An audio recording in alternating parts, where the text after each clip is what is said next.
வார கடைசியில் நம்ம கண்ணை மூடணும். அதை பற்றின ஒரு முழுக்க அவ்வளோ கண்ணாடி இருக்கு. மூஞ்சியை பார்த்தாங்கன்னா இங்கே இருக்காங்கன்னு தெரிஞ்சிடும். அது நம்ம காட்டுவோமா?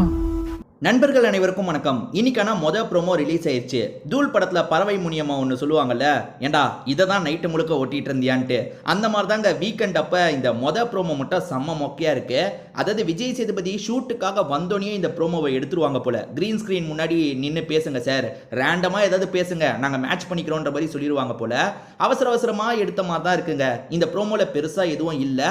இந்த ப்ரோமோவில் இவர் என்னெல்லாம் பேசுறாரு, அதில் குறிப்பாக யாரை மென்ஷன் பண்ணுறாரு அப்படின்றத பற்றி நம்ம சின்னதாக ஒரு டிஸ்கஷன் வச்சுக்கலாம். ஓகேவா?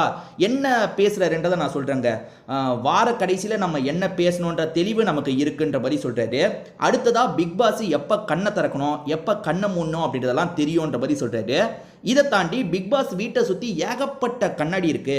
அந்த கண்ணாடியில் அவங்கள பார்த்துருந்தாங்கன்னா நம்ம இந்த வீட்டில் எந்த இடத்துல இருக்கோன்றதை புரிஞ்சிருப்பாங்க. ஆனால் இன்னும் அவங்க புரிஞ்சுக்கிட்ட மாதிரி தெரியல, நம்ம புரிய வைப்போம் அப்படின்ற மாதிரி சொல்றாரு. இதுதான் ப்ரோமோட கண்டென்ட். ஓகேவா? டைலாக்கை மட்டும் கோர்வையாக யாரோ எழுதி தந்திருக்காங்க. விஜய் சேதுபதி அதை பேசிட்டாரு. சரி, இதில் யாரை மீன் பண்ணுறாருன்னா சாண்ட்ராவை தான் மீன் பண்ணுறாரு. சாண்ட்ரா வந்து பிக் பாஸ் இதெல்லாம் நீங்கள் கவனிச்சிட்டு இருக்கீங்கல்ல, இதெல்லாம் நீங்கள் கொண்டு வரணும், அப்படி இல்லைன்னா நீங்கள் கண்ணை மூடிக்கோங்க அடுத்த வாட்டியில இருந்துன்ற மாதிரி சாண்ட்ரா சொல்லியிருப்பாங்க. லைட்டா, அதாவது ஒரு எபிசோடோட கடைசி பிட்டில் அதை சேர்த்திருப்பாங்க. அதை பற்றி நிறைய பேர் பேச ஆரம்பிச்சிட்டாங்க.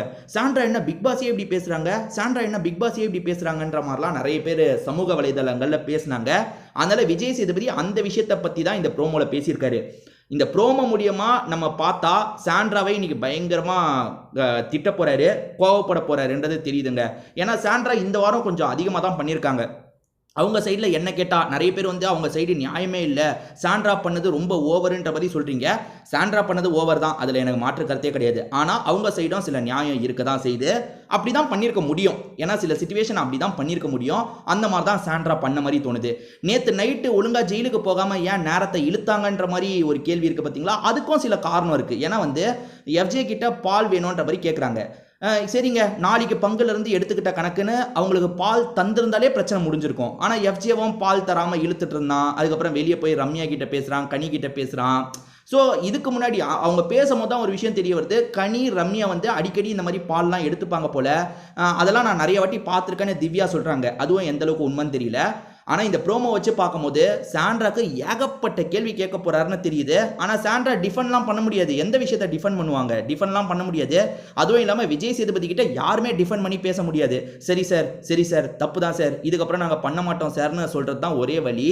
இதை தாண்டி பிரஜினியும் நிறைய கேள்வி கேட்கணும்னு சொல்கிறாங்க. பிரஜினி என்ன பண்ணாரு, ஏன் கேள்வி கேட்கணும்னு சொல்கிறாங்கன்னு பார்த்தா பிரஜினை பேசுகிறதே சரியில்லை, எல்லார்கிட்டையும் ஒரு மாதிரி பேசுகிறாரு, அடிச்சிருவேன்றாரு, தூக்கிடுவேன்னு சொல்கிறாரு அப்படின்ற மாதிரிலாம் சொல்கிறாங்க. அதெல்லாம் போகிற போக்கில் தான் பேசுவார்னு எனக்கு தோணுது. விஜய் சேதுபதி அதை ரொம்ப ஹைலைட் பண்ணிலாம் பேச வாய்ப்பில்லை. இந்த வீட்டில் எஃப்ஜே அதுக்கப்புறம் கமருதீன் 2-3 வாரங்களில் பேசின வார்த்தை அளவுக்கு பிரஜின் பேசலை. யோசிச்சு பாருங்க. வெட்டிடுவேன் அப்படின்ற மாதிரி எஃப்ஜே சொன்னான். அதுக்கு இவர் விஜய் சேதுபதி என்ன கேட்டார்? போகிற போக்கில் லைட்டாக எஃப்ஜேவை தட்டுவார், அவ்வளோதான். அதை ஹைலைட் பண்ணிலாம் இவர் சொன்னது கிடையாது. அப்படி கம்பேர் பண்ணி பார்க்கும்போது பிரஜின் அவ்வளோ ஒன்றும் பெரிய வார்த்தைலாம் பேசின மாதிரி தெரில. பிரஜினுக்கு வந்து ரெட் கார்டு கொடுக்கணுன்ற மாதிரிலாம் சிலர் சொல்கிறாங்க. அதுக்கெல்லாம் வாய்ப்பே கிடையாது. என்ன ஓட்டு கம்மியாக இருக்குது, பிரஜினை வெளியே அனுப்புறதுக்கான வாய்ப்பு கூட தெரியுது. ஏன்னா வந்து ஓட்டிங்கில் ஒரு 5 பேருக்குள்ள காம்படிஷன் போயிட்டுருக்கு.